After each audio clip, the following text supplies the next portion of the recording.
Istana Amantubillah Kabupaten Mempawah menjadi destinasi pertamaku. Ini merupakan sisa-sisa kejayaan Kerajaan Mempawah.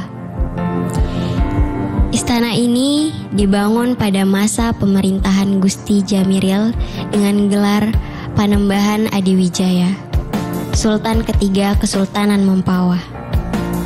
Istana Amantubillah berarti aku aman kepada Allah.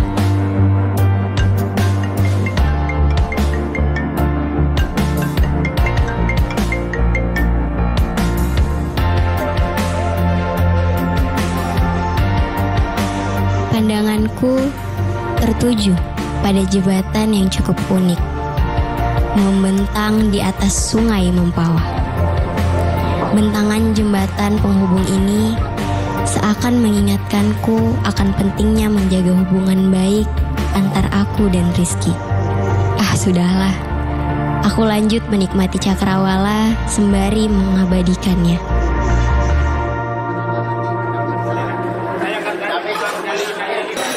Di sekitar sini ada rumah makan terapung dan mengusik rasa laparku.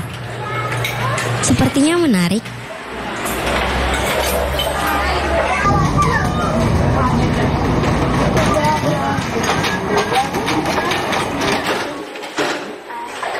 Ternyata benar. Menu makanan di rumah makan terapung milik Haji Boy Mempawah ini menyajikan beragam kuliner khas, sangat menggugah selera. Bagiku, makanan bukan sekedar menikmati ragam menunya.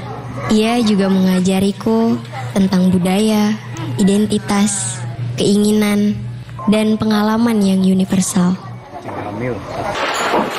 Di rumah makan yang berbentuk kapal ini, tak sengaja aku bertemu dengan Bang Fajar. Mengenakan pakaian dengan tagline Wonderful Mempawah. Bang Fajar adalah aktivis juga penggiat wisata mangrove. Aku pun diajaknya ke Mempawah Mangrove Park.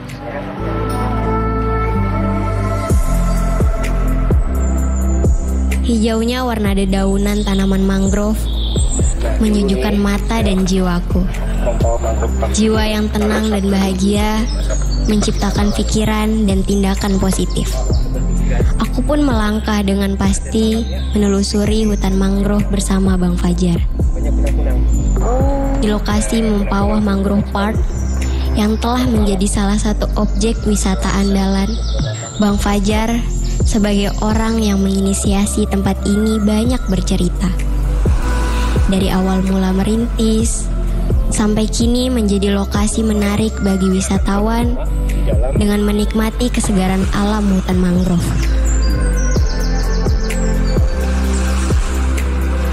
Makasih banyak ya Pak ya atas informasi. Setelah sesaat menikmati hutan mangrove, aku berpamitan dengan Bang Fajar menuju destinasi utamaku, Kalau begitu saya Pulau Temajo. dulu ya Pak ya. Selamat jalan.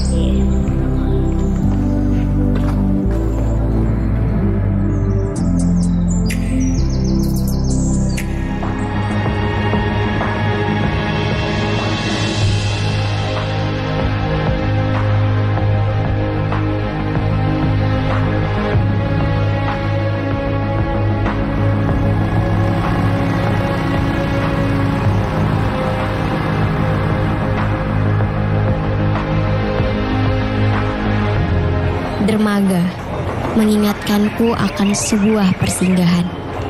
Silih berganti kapal nelayan menyinggahi dermaga. Jelajah rezeki juga dimulai dari sini, sebelum akhirnya ke laut lepas. Di sini juga aku memulai menjelajah.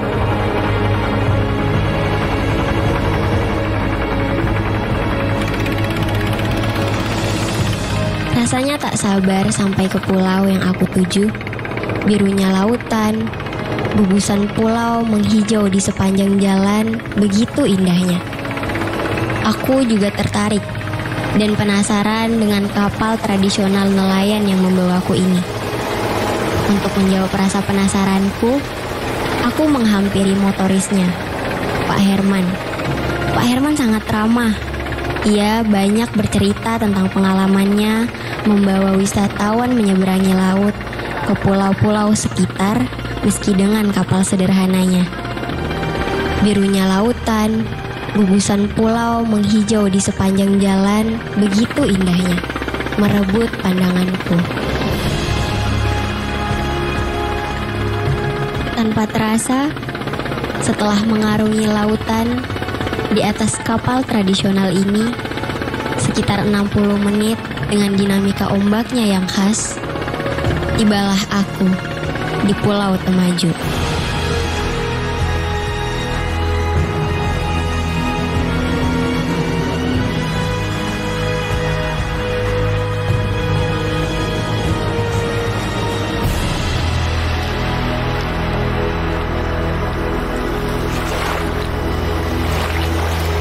Ternyata belum ada persinggahan kapal. Jadi, aku harus menaiki perahu kecil untuk menginjakan kaki di pulau ini.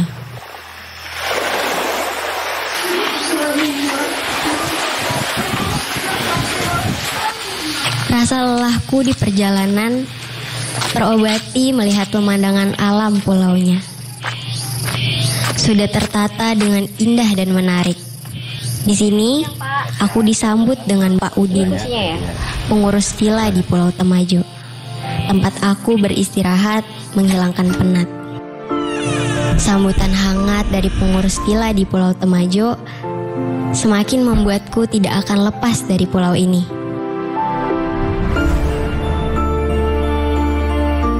Aku jadi teringat dengan kenangan saat bersama Rizky.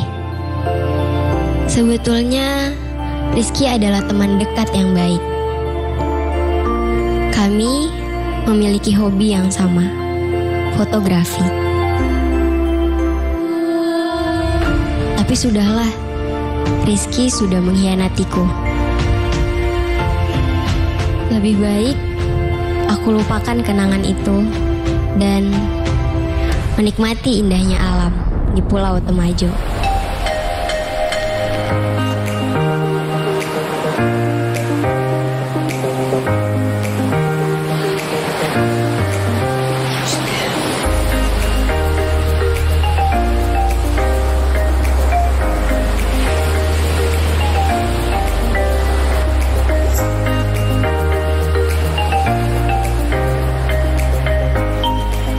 Hamparan pasir pantai yang luas dan halus sejenak menenteramkan hatiku. Hembusan angin pantai, deburan ombak, jernihnya air lautan sejenak menenangkan jiwaku.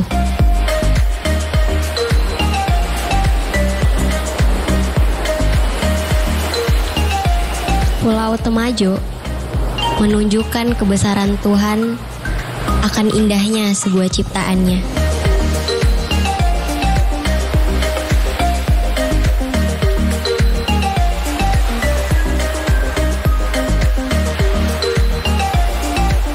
Di sini, aku bisa menikmati semua pemandangan alam yang tersaji dari atas hingga bawah lautnya.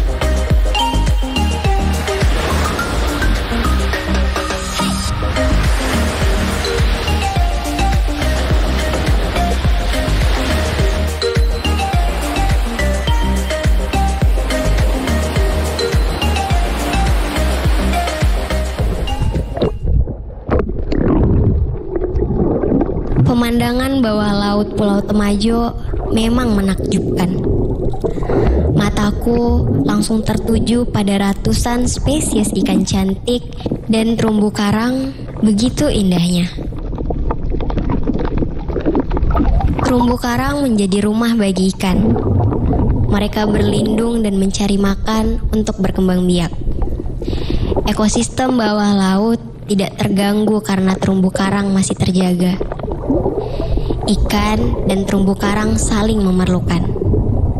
Ikatan cinta kedua pasangan juga harus saling menjaga dan mengerti kebutuhan untuk kelanggengan. Snorkeling mengajariku tentang makna cinta.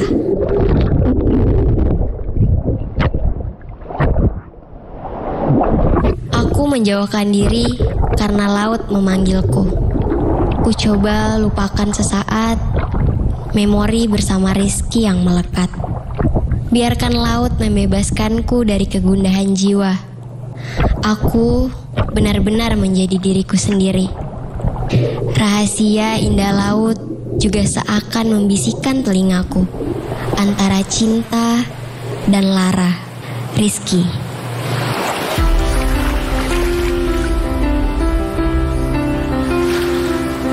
Salah satu daya pukau Pulau Temajo adalah hamparan pasir putih dan lembut. Ketenangan dan jernih air lautnya sedikit menenangkan pikiranku.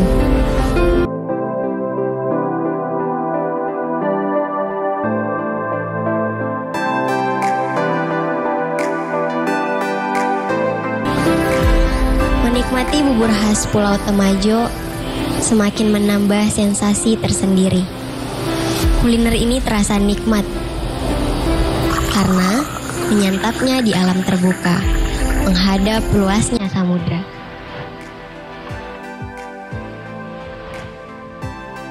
Aku jadi membayangkan akan berbeda suasananya jika menyantapnya berdua bersama belahan jiwa.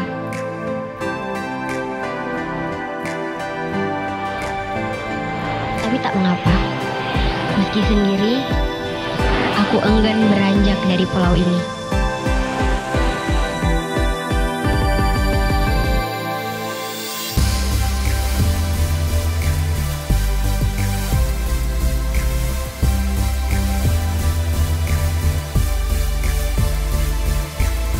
Sendiri menjelajahi Pulau Temajo membuat hatiku lebih tenang.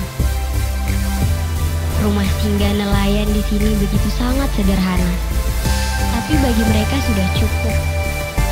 Kesederhanaannya memberikan arti tentang hidup apa adanya. Mereka menyatu dengan alam, mendirikan bagan di tepian laut, yaitu sebuah bangunan terbuat dari kayu untuk mencari ikan. Khususnya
dengan bersepeda menjadi salah satu pilihan yang tepat. Berlibur di pantai ternyata juga bisa bercengkrama dengan alam hijau perbukitan.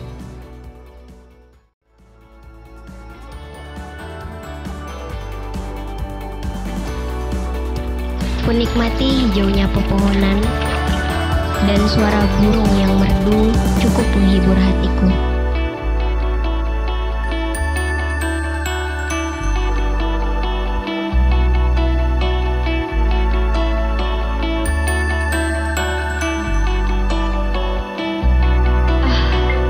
Lagi-lagi Rizky menelponku. Aku masih belum bisa menerima kenyataan, tapi pikiranku kembali terkenang dengan kedekatanku saat bersama Rizky. Saat itu kami bersepeda menyusuri tepian Sungai Kapuas di Waterfront City. Tempat ini merupakan destinasi wisata di Pontianak yang juga cukup unik dan menarik. Alur sungainya yang tidak terlalu lebar, bermain kano juga menambah daya tarik Sungai Kapuas.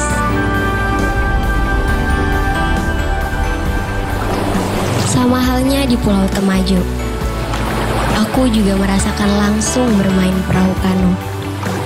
Benar-benar seru, juga menawarkan sensasi berbeda.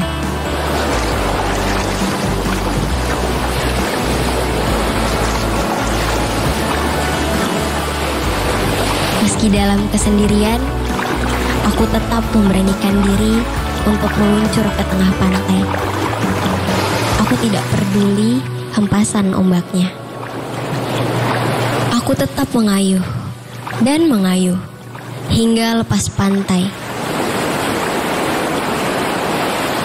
Sehingga terlihat paras Pulau Temajo begitu indahnya.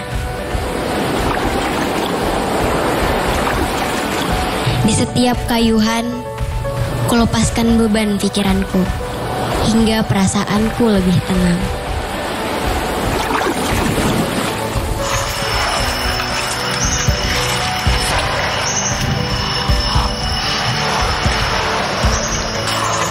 Pulau Temajo memang menyajikan kebaikan dan kebahagiaan. Alam di sini mengerti akan kebutuhan dan keinginan setiap insan. Aku membantu Pak Udin mengambil buah kelapa dengan cara yang unik, yakni menggunakan tali. Tali sebagai alat bantu menurunkan kelapa agar buah yang sudah diambil tidak langsung jatuh ke tanah.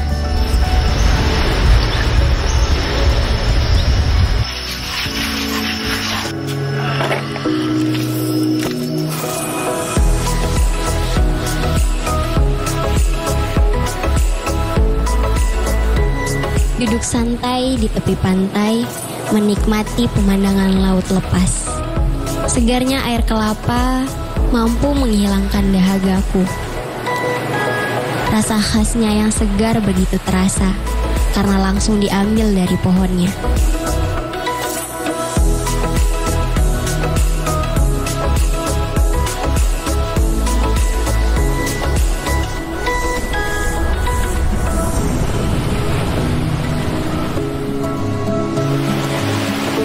Malam pun tiba.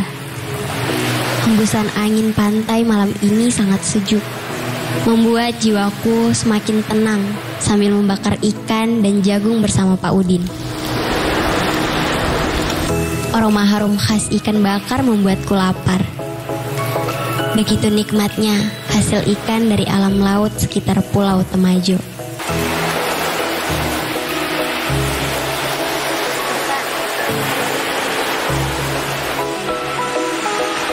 Lagi-lagi, aku menyantapnya sendirian. Sepanjang pagi hingga malam terakhirku, aku hanya berteman dekat dengan alam sekitar.